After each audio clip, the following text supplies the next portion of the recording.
deputada guerreira, essa mulher não para. Deputada Simone Marqueto, do MDB, da nossa região metropolitana, com base na querida Itapetininga, mas com trabalho e votos em toda a nossa região metropolitana.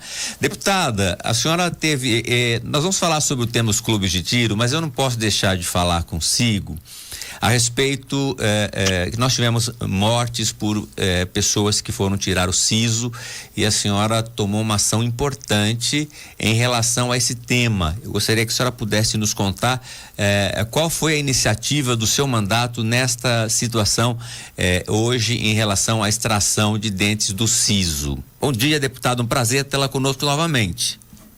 Santo dia, Kiko, santo dia toda a equipe da Jovem Pan de Sorocaba, os ouvintes, é uma alegria sempre poder falar com vocês.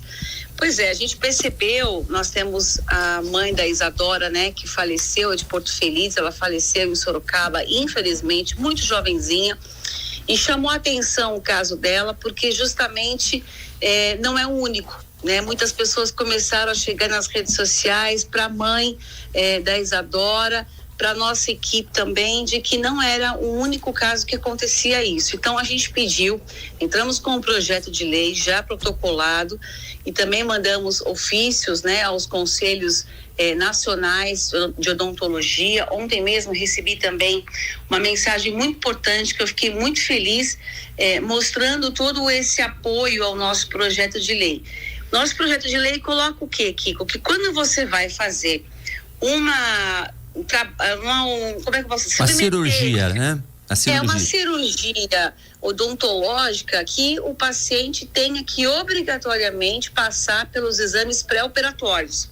Porque muitos são descobertos infecções, às vezes até mesmo outras doenças raras que vão comprometer o paciente, e muitos dentistas não estão preparados naquele momento para o socorro. Então tem sangramento, tem hemorragias, a gente tem tido diversos casos sendo contados para a gente, nas nossas redes sociais a gente está mostrando todos eles, então que chega a falecer, infelizmente. Agora imagina uma pessoa que vai para o dentista fazer a cirurgia do siso e não volta dali, né, daquela situação. Deputada, chega a falecer. Então o óbito...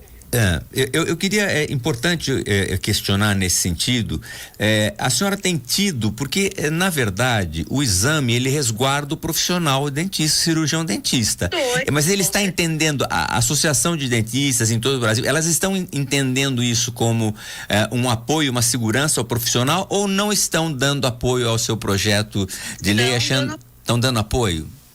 Ontem mesmo recebi o Dr. Edson, que ele é presidente da Ordem Nacional dos Cirurgiões Faciais, que trata da área de odontologia e da medicina.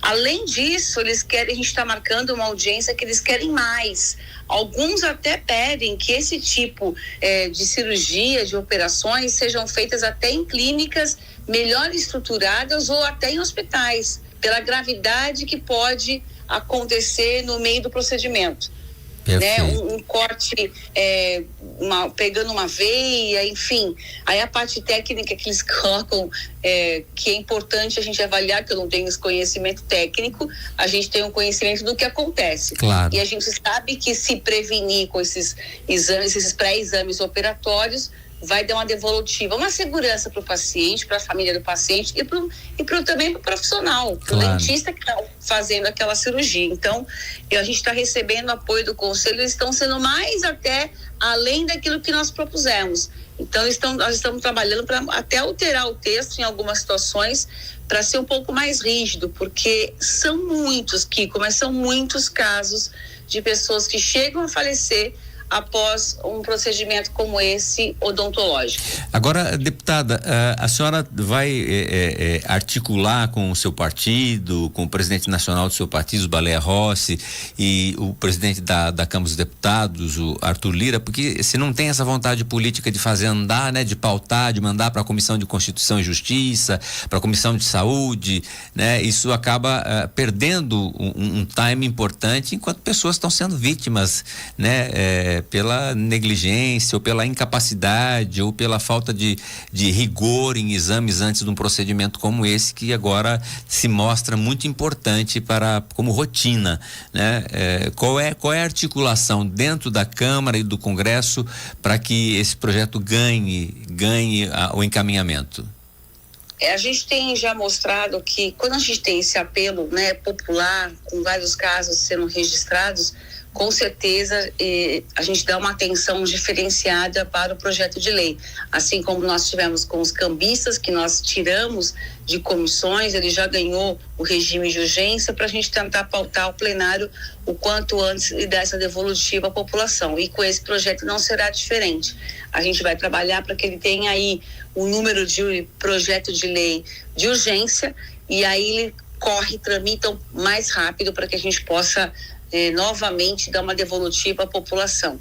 Ouvindo os conselhos, ouvindo a todos, eu acho que a gente vai ter isso com certeza nesse trabalho, juntos aí as familiares.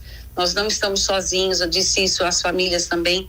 Nós vamos trabalhar em conjunto, que isso faz a diferença para ter esse apoio e mostrar para a Câmara a importância de um projeto que nós estamos representando a população.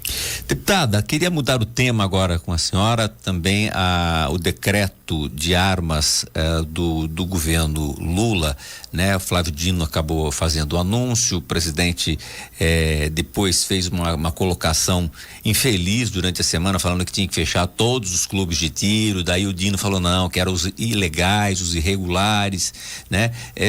Eu também acho que não é por aí, fechando os clubes de tiro, muito pelo contrário, porque eles vão treinar, quem tem arma é melhor estar treinado do que não estar treinado, né? Esta é uma grande realidade, fora a questão esportiva, turismo, que eu vi que a senhora fez declarações. Eu queria que a senhora comentasse esse aspecto e como é que a senhora entende o armamento e a sociedade, em especial o clube de tiros, que eu vi que a senhora tem uma força grande no sentido de evitar que algo pudesse acontecer com eles, um fechamento indiscriminado.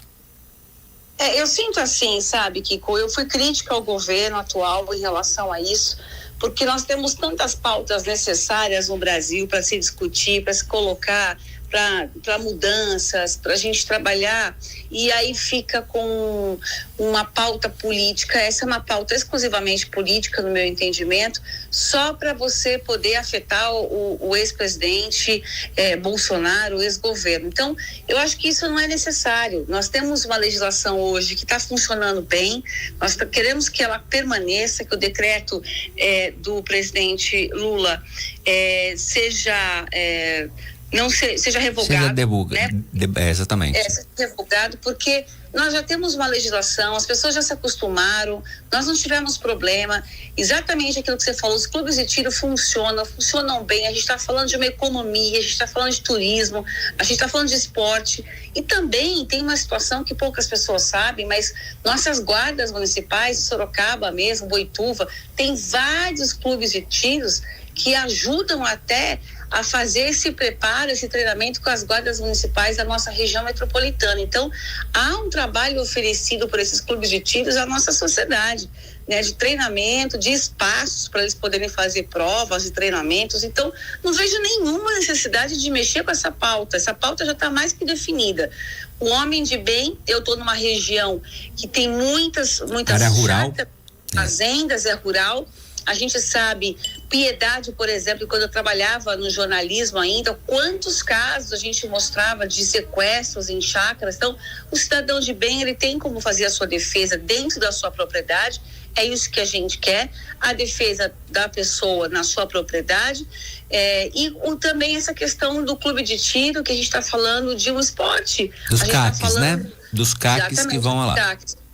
E a gente está falando de turismo, muitas pessoas que vão até lá, que consomem a cidade, saem da capital, vêm para esses clubes de tiro, aí eles consomem nossa região, passam num restaurante, levam a família depois para comer um doce, enfim, a gente está falando de um final de semana diferenciado por conta disso.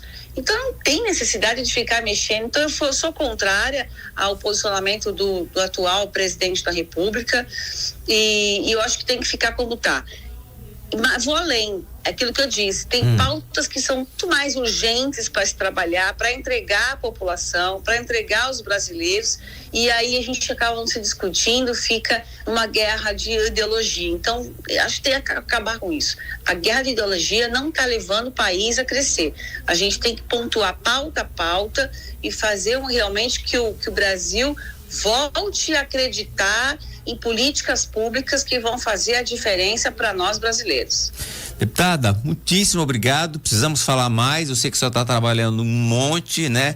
Não teve recesso, porque do seu escritório político todo dia tem reunião aí num momento de bastante trabalho, e que agora, na próxima semana, voltando para Brasília, né? Nós temos pautas também muito importantes. O arcabouço fiscal volta para a Câmara dos Deputados. Enfim, temos aí a reforma tributária que foi para o Senado e que deve voltar para a Câmara também. Temos pautas muito importantes para o país, né? E a gente espera que o trabalho seja muito profícuo e que o seu partido, o MDB, apoie aquilo que for importante e seja, assim, uma posição de oposição a alguns projetos que desagradem a sociedade ou grande maioria dela. Muito obrigado, viu, deputada?